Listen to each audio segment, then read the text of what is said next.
Buenos días, profesor y compañero.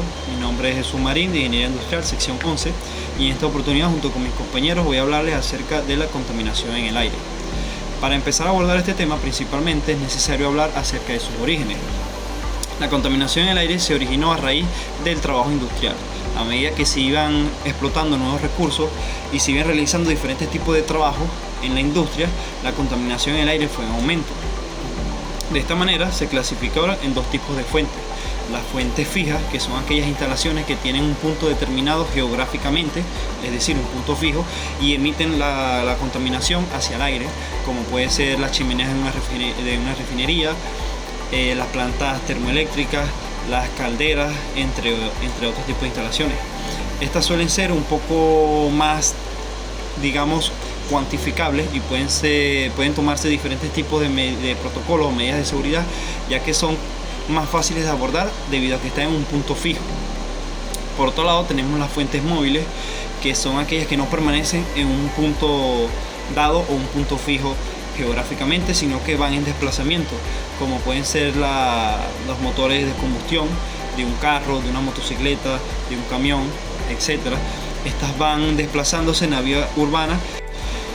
Estas fuentes móviles suelen ser consideradas un poco más difíciles de tratar y de abordar, debido a que no permanecen en un lugar fijo. Una vez que son emitidas las contaminaciones, estas se clasifican en dos tipos: los contaminantes primarios y los contaminantes secundarios. Los contaminantes primarios son aquellos que se emanan directamente de la fuente y van hacia el aire, como puede ser el caso del monóxido de carbono, que se emite directamente de la fuente y al estar en el aire no sufre ningún tipo de alteración química en su composición. Por otro lado, los contaminantes secundarios son aquellos que se originan a raíz de los contaminantes primarios. Al estar en el aire, los contaminantes primarios suelen, combinarse y sufrir algún tipo de alteración en su composición química respecto al aire o respecto al sol, y pueden originar nuevos contaminantes, como puede ser el caso o el ejemplo de la lluvia ácida. Muchas gracias por su atención, lo dejo con el siguiente video. Ahora que entendemos de dónde vienen estos contaminantes y cómo se clasifican en el aire, es momento de ponerles nombre, apellido y entender el peligro real que representan. Vamos a enfocarnos en los principales enemigos de la calidad del aire, dividiéndolo en dos grupos: las partículas sólidas y los gases clave. El material particulado PM10 y PM2.5. Primero hablemos del material particulado, conocido técnicamente como PM. No es más que una mezcla de diminutos fragmentos sólidos o gotitas líquidas suspendidas en el aire, como el hollín, el polvo o las cenizas, pero en este caso el tamaño importa y mucho. El PM10, partículas gruesas, tienen un diámetro menor a 10 micrómetros, aproximadamente una quinta parte del grosor de un cabello humano. Provienen del polvo de las carreteras, las construcciones o la minería. Al respirarlas se quedan retenidas principalmente en nuestra nariz y garganta. El PM2.5, partículas finas. Estas son las verdaderamente peligrosas. Tienen menos de 2,5 micrómetros de diámetro, como ven en el gráfico. Son tan diminutas que nuestro cuerpo no tiene filtros naturales para detenerlas. Provienen de las quemas y los motores de los vehículos y tienen la capacidad de viajar directo a los alveolos pulmonares e incluso pasar al torrente sanguíneo, causando graves problemas cardiorrespiratorios. Los gases clave de la contaminación. Por otro lado, tenemos tres gases invisibles pero letales que se generan principalmente por la actividad humana e industrial. El monóxido de carbono o CO. El monóxido de carbono es un gas que no tiene olor ni color. Se produce por la combustión incompleta, es decir, cuando un motor quema gasolina o diésel de forma ineficiente. Su peligro radica en inhalarlo, bloquea la capacidad de la sangre para transportar oxígeno, provocando mareos y altas concentraciones y asfixia. Óxidos de nitrógeno se forman principalmente en los motores de los autos debido a las altísimas temperaturas. Son gases rojizos y muy irritantes para la vía respiratoria, y además son los ingredientes principales para que se forme el smog de las ciudades. Óxido de azufre. Este gas, con un olor muy característico a huevo podrido, se libera a quemar combustibles pesados que contienen azufre, como el carbón o el diésel de baja calidad en las industrias. es un potente irritante pulmonar. Como ven, ya sea en forma de micropartículas o de gases flotantes, estos contaminantes interactúan constantemente en nuestra atmósfera. Pero, ¿qué pasa cuando salen de las chimeneas o los escapan? ¿Se quedan atrapados o se van? Para entender cómo el entorno influye en ellos, lo dejo con mi compañero Jesús Coveña, quien les explicará el papel del clima y la geografía. Adelante, Jesús. Buenas tardes, mi nombre es Jesús Coveña y yo les voy a hablar sobre dos temas fundamentales de la dinámica atmosférica. Primero vamos a tocar cómo el viento y la geografía ayudan o impiden que se disperse el humo. Para definir esto, lo primero que vamos a hacer es entender que el humo es un agente de dispersión atmosférica, el cual su función es diluir los contaminantes al transportarlos a otras áreas. Sin embargo, la topografía y la geografía del lugar actúan como una barrera física.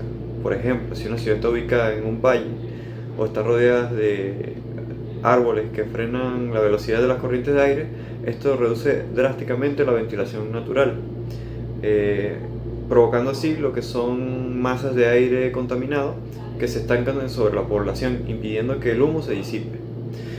Lo segundo que vamos a tocar es qué es la inversión térmica y cómo atrapa esta inversión térmica a la contaminación de las ciudades.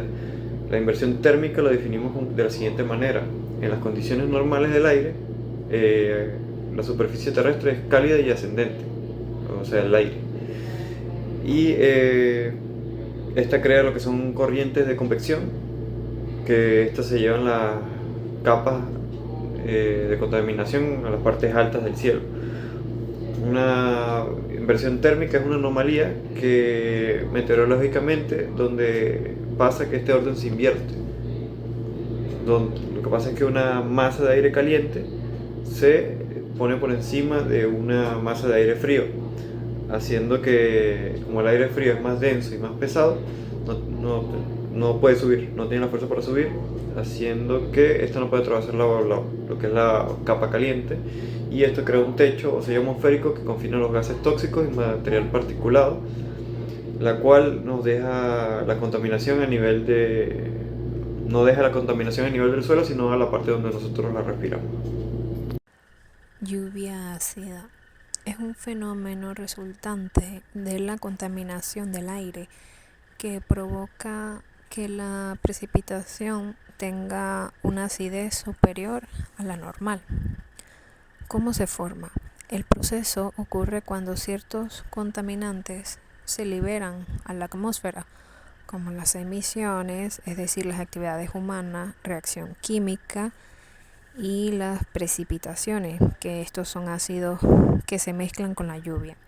¿Cuál es la causa? Daño a ecosistemas acuáticos, alteración de suelos y bosques y deterioro de materiales.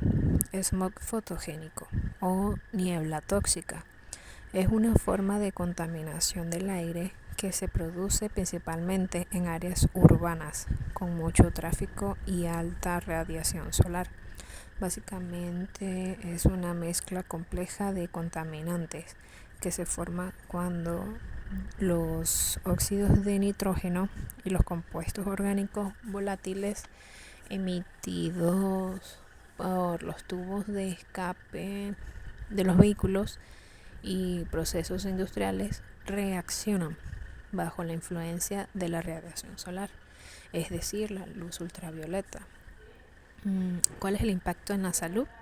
El smog fotoquímico tiene efectos directos y nocivos en los seres humanos, como problemas respiratorios, enfermedades crónicas, reducción de la función pulmonar, irritación. Días, mi nombre es Irena Sánchez y continuando con la exposición de mi compañero, a mí me tocó el punto equipos de control industrial. En la industria, el objetivo es intervenir el proceso para mitigar las emisiones antes de que salgan por la chimenea. Para esto se diseñan e instalan tecnologías de separación específicas según el tipo de contaminantes, ya sea sólido o gaseoso. El primero son los filtros de mangas, el primer tipo. ¿Cómo funciona este mecanismo? Son sistemas compuestos por cientos de cilindros de tela porosa que actúan como coladores a gran escala. El flujo de gas contaminado es forzado a pasar a través de la tela. ¿Cómo operan? Las partículas quedan atrapadas a través de la superficie externa de la manga formando una torta de polvo. Periódicamente, un pulso de aire comprimido sacude las mangas para que el polvo caiga en una tolva inferior y sea desechado o reciclado. Ahora, el uso. Son extremadamente eficientes hasta el 99% para retener material en forma particular. Ahora, el segundo tipo son los precipitadores electrostáticos. Estos mecanismos utilizan fuerzas eléctricas para separar partículas finas de flujo de gas, sin oponer tanta resistencia al paso del aire. ¿Cómo opera? El gas pasa a través de una serie de electrodos que le otorgan una carga eléctrica negativa a las partículas de polvo. Luego estas partículas cargadas son atraídas magnéticamente hacia placas colectoras, hacia placas colectoras con carga positiva. Unos martillos mecánicos golpean las placas para que el polvo caiga. Su uso es que son ideales para industrias que manejan volúmenes masivos de gas a muy altas temperaturas, como termoeléctricas o cementeras. Ahora vamos con el tercer tipo, que son los lavadores de gases. Este mecanismo funciona utilizando un líquido, generalmente agua o una solución química, para lavar o neutralizar los contaminantes del flujo de gas. ¿Cómo opera? El gas entra a una cámara donde es rociado intensamente con el líquido. Los gases contaminantes reaccionan químicamente con el rocío y se neutralizan por completo. También arrastran el material particulado, convirtiendo la contaminación del aire en un lodo líquido que es más fácil de tratar. Ahora vamos con el uso. Es la principal solución para el control de gases, para el control de gases ácidos y vapores tóxicos. Ahora vamos a hablar del segundo punto, que serían la importancia de los índices y leyes de calidad del aire.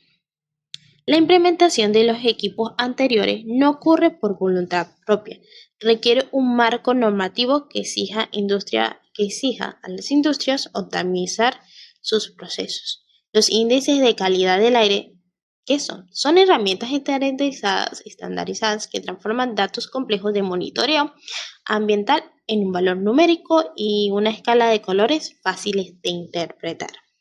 Porque importa. Permiten tomar decisiones en tiempo real. Si el índice llega a niveles críticos, se puede activar protocolos de emergencia que exigen a las industrias cercanas disminuir temporalmente sus niveles de producción o apagar ciertas maquinarias hasta que la atmósfera se estabilice. Ahora, el segundo punto, de las leyes y normativas ambientales, son los límites máximos permisibles. Las normativas definen la cantidad exacta de un contaminante que una instalación tiene permitido emitir. Estos límites son las bases de diseño para la ingeniería. Determina qué tan grande e eficiente debe ser el filtro o el lavado de gas que se va a comprar. Ahora, el control y auditoría. Obligan a las plantas industriales a instalar equipos de monitoreo continuo con sus chimeneas. La viabilidad de la planta. Las leyes hacen que el control ambiental sea una variable crítica en los proyectos industriales. El incumplimiento de esta ley genera multas severas o clausuras, por lo que el control de emisiones de hoy en día es tan importante como la producción misma. Hasta aquí mi punto. Muchas gracias por su atención. Espero que haya sido de su agrado.